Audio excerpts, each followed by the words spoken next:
3.5 આણ્વીય દળ અને મોલ સંકલ્પના, molecular mass and mall concept. સૌપ્રથમ આપણે જોઈએ આણ્વીય દળ, મોલેક્યુલર માસ. વિદ્યાર્થી મિત્રો, વિભાગ 3.2.2માં આપણે પરમાણ્વીય દળ વિશે ચર્ચા કરી. હવે મેં તમને કીધેલું જ હતું કે એ કોષ્ટકમાં તમને તત્વના દરેક પરમાણ્વીય દળ આપેલા છે, તો તમારે રોજ તેમાં નજર ફેરવતું રહેવું, જેથી એ તમને સારી રીતે યાદ રહી જાય. રિવિઝન કરતા રહેશો તો જલ્દી યાદ રહી જશે. આ સંકલ્પના વધુ પ્રસાર પામીને આણ્વીય દળોની ગણતરી કરી શકાય છે. એટલે કે એના જે પરમાણ્વીય દળ છે એનો સરવાળો કરીને, એટલે કે એની ગણતરી કરીને આપણે આણ્વીય દળ શોધી શકીએ છીએ. તો કે કેવી રીતે? કોઈ પણ પદાર્થનું આણ્વીય દળ એટલે તેમાં રહેલા તમામ ઘટક પરમાણુઓના પરમાણ્વીય દળોના સરવાળા બરાબર હોય છે. હવે તમે આ વ્યાખ્યામાં દરેક શબ્દોને અલગ કરશો તો તમને આ સારી રીતે સમજાશે કે આણ્વીય દળ એટલે શું. જો આપણે કોઈ પણ પદાર્થનું આણ્વીય દળ શોધવું હોય તો તેમાં જે રહેલા તમામ ઘટક છે એના પરમાણુ, તમામ ઘટકના પરમાણુઓના પરમાણ્વીય દળ. હવે આપણે જે પરમાણુઓ લીધેલા છે, જે તત્વો આપણે કોષ્ટક જે 3.2માં જોયા હતા તેના પરમાણ્વીય દળ, બરોબર, એના સરવાળા બરાબર આણ્વીય દળ હોય છે.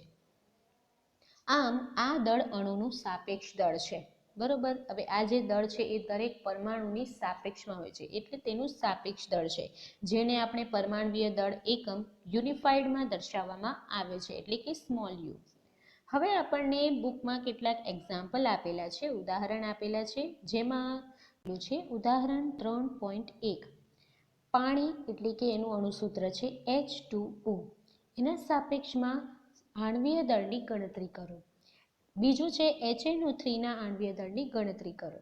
એનો ઉકેલ જોઈએ. હવે આપણી પાસે હાઇડ્રોજનનું પરમાણ્વીય દળ અને ઓક્સિજનનું પરમાણ્વીય દળ એ આપણને ખબર હોવી જોઈએ, જે આપણે તે કોષ્ટકમાંથી જોઈશું. હાઇડ્રોજનનું પરમાણ્વીય દળ કેટલું છે? 1U, 1 યુનિફાઈડ, અને ઓક્સિજનનું પરમાણ્વીય દળ 16U, બરોબર. હવે આપણી પાસે પરમાણ્વીય દળ છે તો આપણે એ પાણીનું આણ્વીય દળની ગણતરી કરી શકીએ. તો આથી હાઇડ્રોજનના પરમાણુ કેટલા છે? 2, અને ઓક્સિજનનું પરમાણુ 1 છે. તો 2 હાઇડ્રોજન અને 1 ઓક્સિજન ધરાવતા પાણીના અણુનું આણ્વીય દળ. તો અહીં આપણે ડાયરેક્ટ લખેલું છે, તો જોઈએ 2 ગુણ્યા 1. કેમ? કારણ કે હાઇડ્રોજન 2 છે તો એના 2 ગુણ્યા 1, હાઇડ્રોજનનું પરમાણ્વીય દળ 1 છે, પ્લસ ઓક્સિજન છે 1, તો 1 ગુણ્યા ઓક્સિજનનું પરમાણ્વીય દળ એટલે 16, બરાબર થશે 18U. હવે જોઈએ HNO3નું આણ્વીય દળ. તો આપણે જુઓ એમાં છે H, તો 1 H છે તો Hનું પરમાણ્વીય દળ. N કેટલા છે? 1, તો Nનું પરમાણ્વીય દળ. ઓક્સિજન કેટલા છે?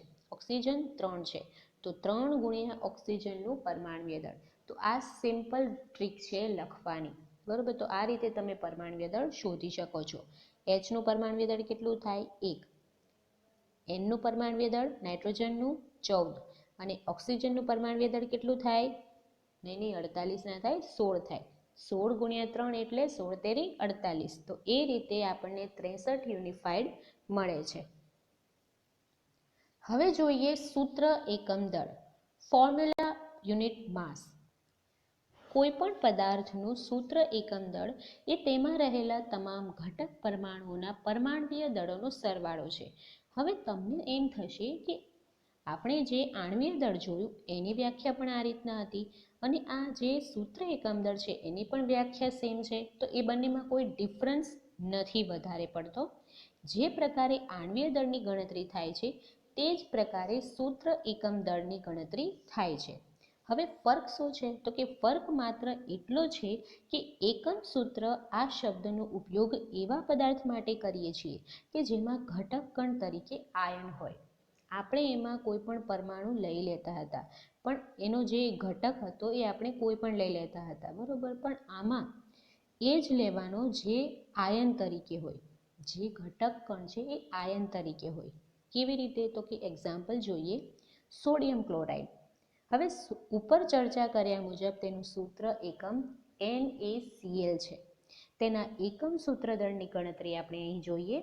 NaCl એટલે કે સોડિયમ અને ક્લોરાઇડ. તો સોડિયમ જે છે એ 1 છે, અને સોડિયમનું પરમાણ્વીય દળ શું થાય? 23, પ્લસ ક્લોરાઇડ, તો કે ક્લોરાઇડ ક્લોરીન કેટલો છે 1 છે, તો 1 ગુણ્યા 35.5, બરાબર. તો એ બંનેનું પરમાણ્વીય દળ લખ્યા બાદ તમે તેની ગણતરી કરશો તો 58.5 યુનિફાઈડ મળશે. હવે આપણે આમાં પણ એક એક્ઝામ્પલ આપેલું છે તે જોઈએ.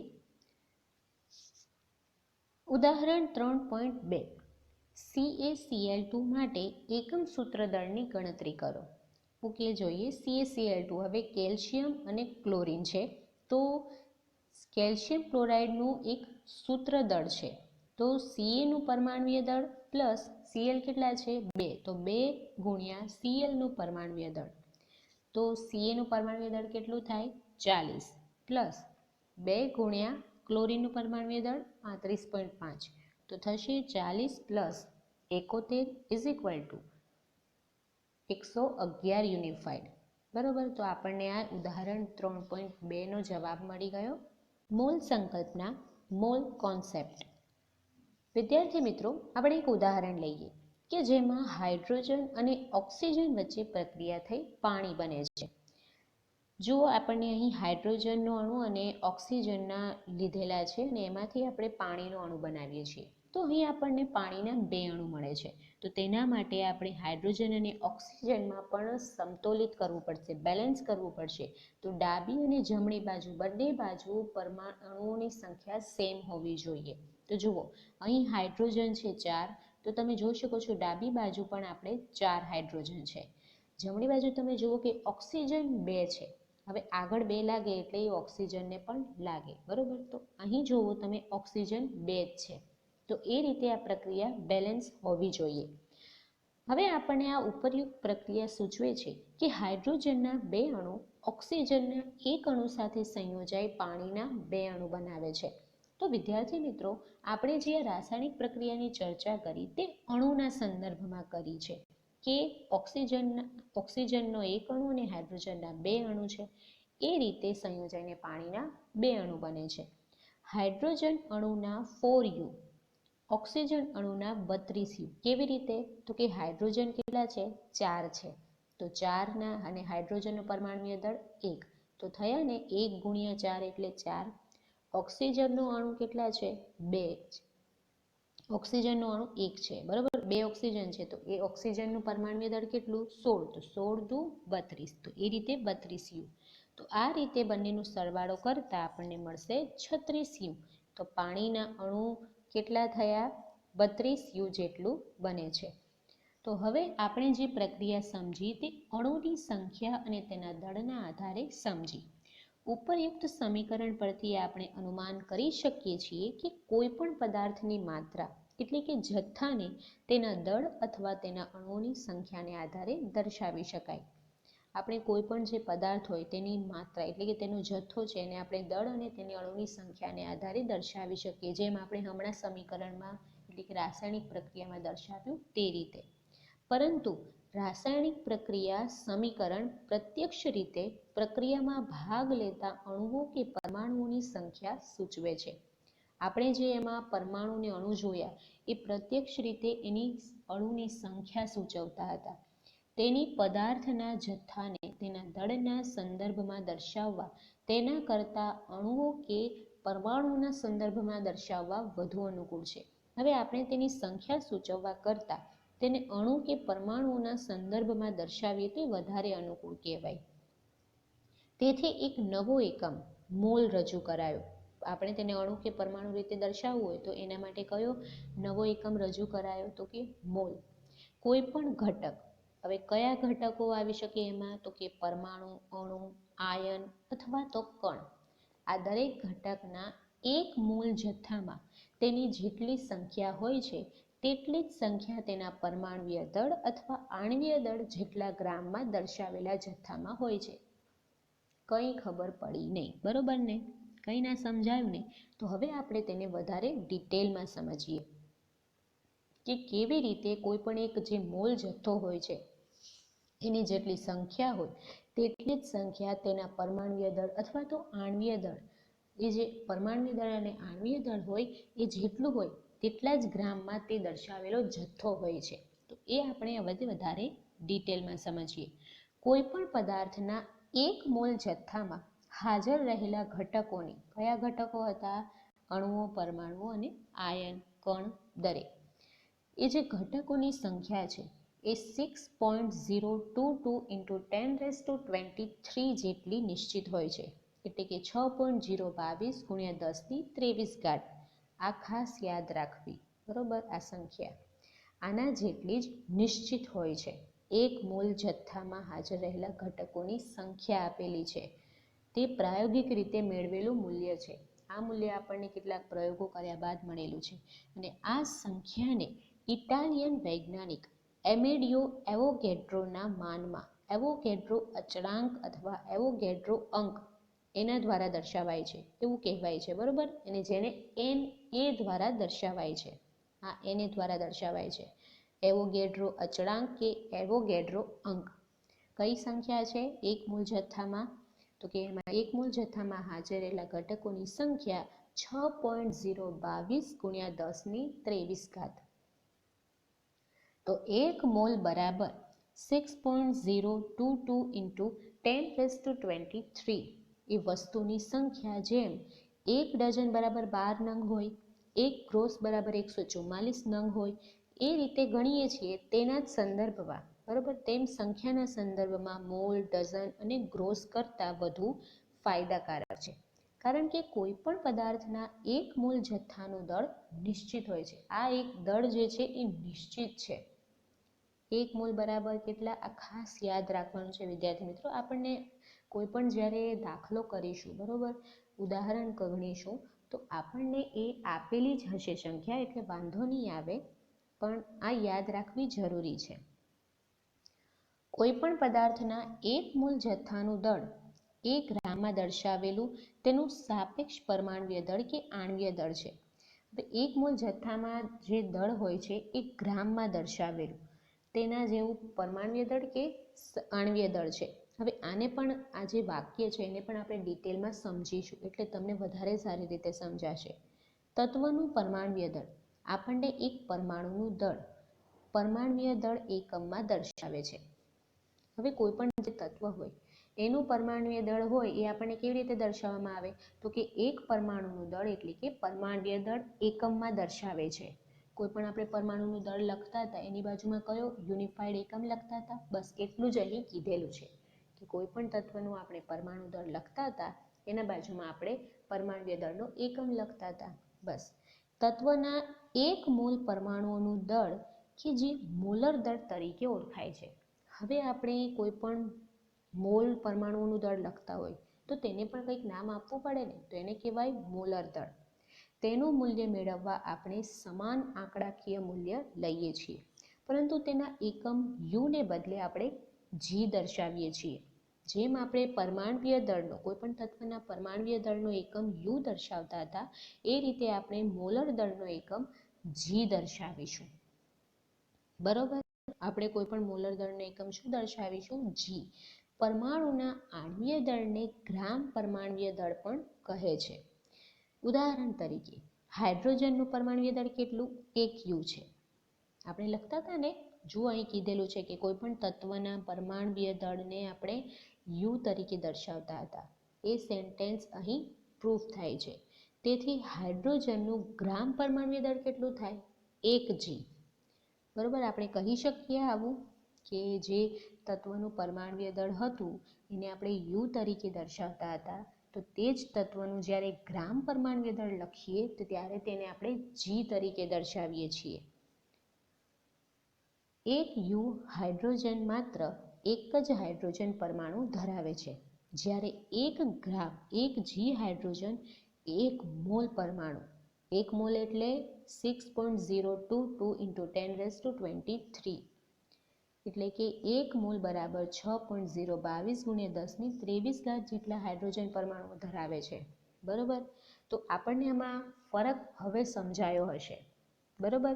કે એક યુનિફાઈડ હાઇડ્રોજન છે માત્ર એક પરમાણુ ધરાવે હાઇડ્રોજનનું, જ્યારે 1 ગ્રામ હાઇડ્રોજન છે એ 1 મોલ પરમાણુ એટલે કે 6.022 × 10⁻23 જેટલા હાઇડ્રોજન. કેટલા બધા થઈ ગયા એ હાઇડ્રોજન, ઘણા બધા પરમાણુનો ઢગલો થઈ ગયો કહેવાય. એટલા પરમાણુઓ ધરાવે છે. તેવી જ રીતે બીજું એક્ઝામ્પલ જોઈએ. 16U ઓક્સિજન એ માત્ર એક જ ઓક્સિજન પરમાણુ ધરાવે છે, જ્યારે 16G ઓક્સિજન 1 મોલ પરમાણુ એટલે કે 6.022 × 1023 જેટલા ઓક્સિજન પરમાણુઓ ધરાવે છે. અણુનો ગ્રામ આણ્વીય દળ અથવા આણ્વીય દળ શોધવા માટે આપણે તેના આણ્વીય દળ જેટલું જ સંખ્યાત્મક મૂલ્ય લઈએ છીએ. કોઈ પણ આપણે અણુનું જે ગ્રામ આણ્વીય દળ અથવા તો આણ્વીય દળ શોધવું હોય તેના માટે શું કરીએ તો કે આણ્વીય દળ જેટલું જ આપણે તેનું મૂલ્ય લેતા હોઈએ છીએ. પરંતુ ઉપર દર્શાવ્યા પ્રમાણે તેનો જે એકમ યુના બદલે જી લેતા હોઈએ છીએ તે ઉદાહરણ તરીકે જોઈએ. આપણે પહેલેથી ગણતરી કરી ચૂક્યા કે H2O પાણીનું આણ્વીય દળ 18U છે.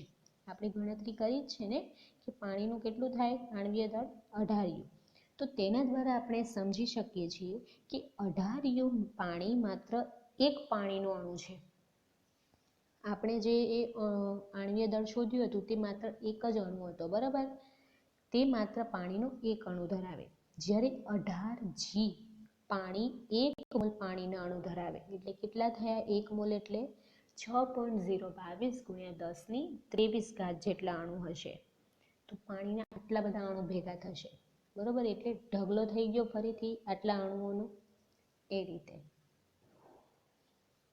હવે જુઓ વિદ્યાર્થી મિત્રો કે આપણને આ પ્રકારનું એક આકૃતિ છે બુકમાં આપેલી છે, જેમાં શું લખેલું છે? મોલ, એવોગેડ્રો અંક અને દળ વચ્ચેનો સંબંધ. તો જુઓ, કાર્બનના 6.022 × 1023 પરમાણુઓ, તો એટલે કેટલા થાય? આ સંખ્યા બરાબર કેટલા થાય? 1 મોલ કાર્બન પરમાણુઓ. તો 1 મોલ કાર્બન પરમાણુ બરાબર કેટલા થાય? 12G carbon. જે આપણે હમણાં ઓક્સિજન અને હાઇડ્રોજનના એક્ઝામ્પલ જોયા, પાણીનું એક્ઝામ્પલ જોયું, એ જ રીતે અહીં કાર્બનનું કીધેલું છે.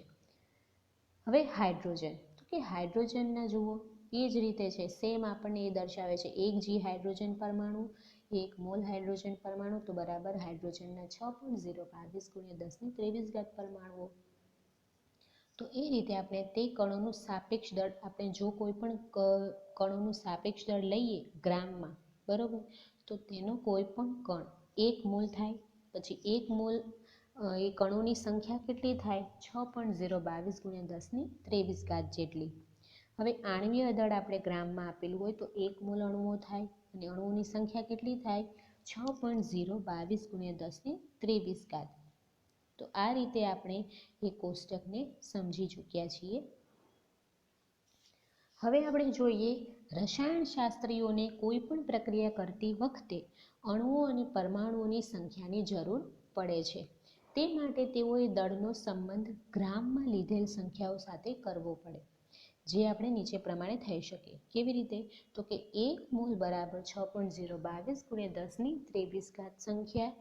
તો ગ્રામમાં સાપેક્ષ દળ, એને કહી શકાય ગ્રામમાં સાપેક્ષ દળ.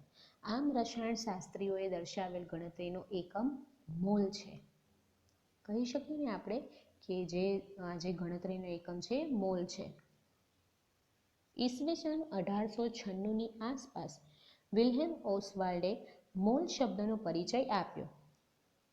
હવે આ મોલ એકમનું જે શોધ કેવી રીતે થઈ, બરોબર, એ એકમ આવ્યો કેવી રીતે, એ આપણને અહીં દર્શાવે છે, એટલે કે એની હિસ્ટ્રી બતાવે છે. તો કે મોલ શબ્દનો પરિચય કોણે કરાવ્યો?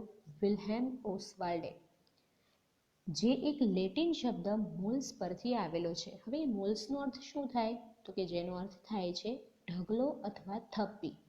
કોઈ પદાર્થના અણુઓ કે પરમાણુઓનો એક ઢગલા સ્વરૂપે વિચાર કરી શકાય. 1967માં એક એકમ તરીકે મોલની સ્વીકૃતિ થઈ. હવે એકમ ત્યારે આપ્યો તો હતો વિલ્હેમ ઓસ્વાલ્ડે, પણ તેની સ્વીકૃતિ ક્યારે થઈ? 1967માં, કે જેના દ્વારા પરમાણુઓ અને અણુઓની મોટી સંખ્યા એટલે કે ઢગલાને સરળ રીતે દર્શાવવાનો માર્ગ પૂરો પાડે છે. હવે વિદ્યાર્થી મિત્રો, આપણે આટલી બધી વસ્તુ સમજ્યા, એને ટૂંકમાં સમજવી હોય તો એના માટે મેં તમારા માટે કેટલીક નોટ્સ બનાવેલી છે મૂળ સંકલ્પના માટેની, તો તે તમે જોઈ શકો છો કે કેવી રીતે આપણે આખું જે સમજ્યા એ અહીં દર્શાવેલું છે. આપણે એક રાસાયણિક સૂત્ર જોયું, બરાબર, જે પાણીના અણુનું હતું. તેના વિશે આપણે બે વસ્તુ સમજ્યા કે એની અણુની સંખ્યા, બરોબર, એ સૂત્ર શું સૂચવે છે તો કે અણુની સંખ્યા દ્વારા અને દળ, એટલે કે જે પ્રક્રિયા સમજી તે અણુની સંખ્યા અને તેના દળના આધારે સમજી. ત્યારબાદ એ પ્રક્રિયામાં ભાગ લેતા પરમાણુ અણુઓની સંખ્યા છે એ દર્શાવવું વધુ અનુકૂળ છે. પરમાણુના સંદર્ભમાં દર્શાવવું વધુ અનુકૂળ. એનો નવો એકમ જોયો, જે આપણે હમણાં એની હિસ્ટ્રી જોઈ એ ડાયરેક્ટ અહીં કીધેલી છે કે જ્યારે તે રજૂ કરાયો ત્યારે જ એની શોધ કોણે કરી, ત્યારબાદ એ શબ્દનો અર્થ શું થાય છે, એની સ્વીકૃતિ કઈ રીતે થઈ. ત્યારબાદ સંખ્યા દર્શાવવા માટે 1 ડઝન બરાબર 12 નંગ, 1 કોડી બરાબર 20 નંગ. હવે મેં આ નવું એડ કરેલું છે, બરાબર. 1 કોડી બરાબર 20 નંગ થાય. 1 ગ્રાસ બરાબર 1 ગ્રોસ બરાબર 144 નંગ થાય અને 1 મોલ બરાબર 6.022 × 10⁻23. હવે આપણે અહીં જોઈએ 1 મોલ જથ્થામાં જેટલી સંખ્યા હોય તેટલી જ સંખ્યા તેના પરમાણ્વીય દળ કે આણ્વીય દળમાં ગ્રામમાં દર્શાવેલ હોય છે, બરાબર. તેટલા જ ગ્રામમાં દર્શાવેલું હોય. કોઈ પણ પદાર્થનો 1 મોલ જથ્થામાં રહેલ, હવે 1 મોલ જથ્થામાં શું રહેલું હોય તો કે પરમાણુ, અણુ, આયન, કણ, ગમે તે, તેની સંખ્યા નિશ્ચિત હોય છે. ત્યારબાદ પ્રાયોગિક રીતે મેળવેલ એમેડિયો એવોગેડ્રોના માનમાં એવોગેડ્રો અચળાંક આપવામાં આવ્યો, જેને એવોગેડ્રો આંક કહે છે અને તેને Na દ્વારા દર્શાવાય છે. 1 મોલ જથ્થાને આપણે ગ્રામ પરમાણ્વીય દળમાં દર્શાવી શકાય તો કે પરમાણ્વીય દળ U બરાબર પદાર્થનો જથ્થો G ગ્રામમાં. ત્યારબાદ આપણે બે એક્ઝામ્પલ જોયા, હાઇડ્રોજનનો પરમાણ્વીય દળ અને ઓક્સિજનનો આણ્વીય દળ. તો એ રીતે આપણે એક્ઝામ્પલ પણ જોયા. તો આ રીતે આપણે કેટલીક નોટ બનાવી છે, તો તે તમારે ટૂંકમાં ફટાફટ યાદ કરવું હોય તો તમે આ રીતે યાદ કરી શકો છો.